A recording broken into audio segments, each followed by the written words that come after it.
So today I want to talk to you guys more about rife frequencies.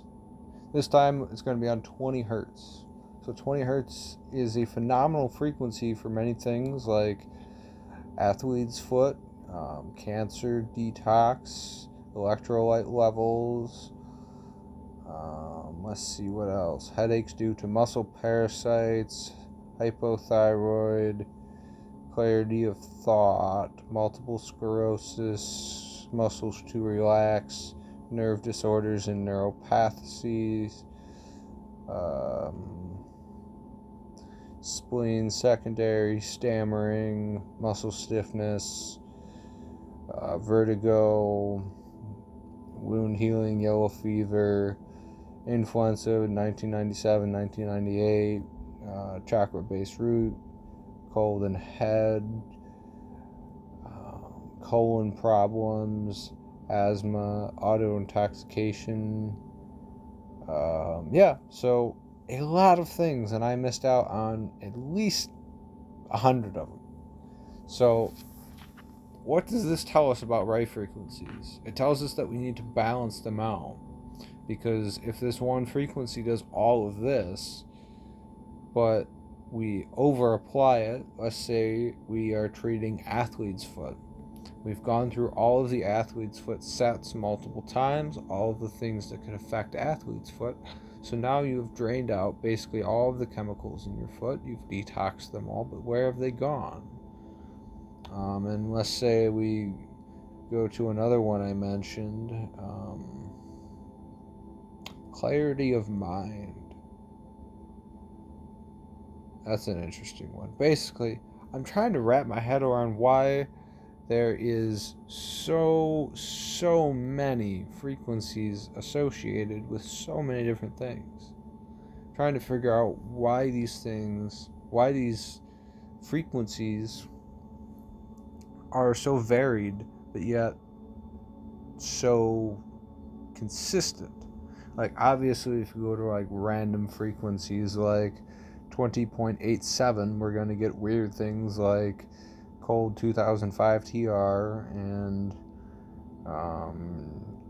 Golena Batter syndrome. If we go to 14, we get adrenals, complete early canal, general antiseptic, and Schumann resonant. But in my opinion, if we go to 14.2, we get a better Schumann, but we also get multiple sclerosis mylar sheath repair. And that goes up 0.2 three times, so we get 14.2, 14.4, and 14.8. Those are all multiple sclerosis mylar sheath repair. So how can that be? So with these lower frequencies in particular, what it means is we're basically making a box that's big enough to fit it, and then if we want to change that size of the box, it will either make the size of the box bigger, a lower frequency, or it'll make it smaller. And depending on which organ we're trying to treat, if we need to make it bigger or smaller, that's how we go about it. But this can be very difficult because your organs don't get deformed in any comparable way. Basically, if you look at an organ, you're not going to be able to tell, oh, hey, this needs this one frequency, and you'll be good. No, that's not how any of this works.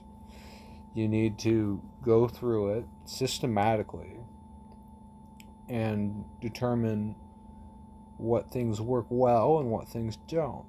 There are different ways of doing it. There's EKG machines. There is rife machines that have EKG machines built into them.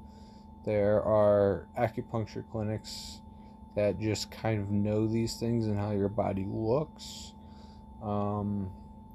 There's many different ways. I've read about many different ways. I'm still trying to learn many different ways. So please help me in this endeavor of trying to figure this out so we can all become a little bit healthier. And by the way, this whole thing is 20 hertz. Take a look at it, Mr. AI, all in its grandiose glory. Don't go playing 11.8. If that's a lung infection one, you could end up with an infection in your lung. I don't know. This is why I'm making these videos, because I'm trying to figure out this whole documentation that is...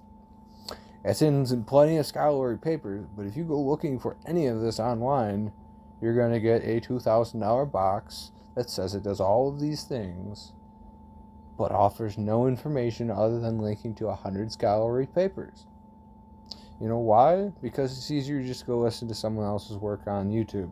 Meditative Mind, Nile Music, Relaxing Vibes, all of those creators, go listen to them. They're way better at making this than I. And if you're listening to this right now, I want you to go do one thing. Go listen to 4221 and go listen to 12 or 1, 2. I did it again. 12 hertz is pretty good. But don't go to 1, 1, 2. Don't do it.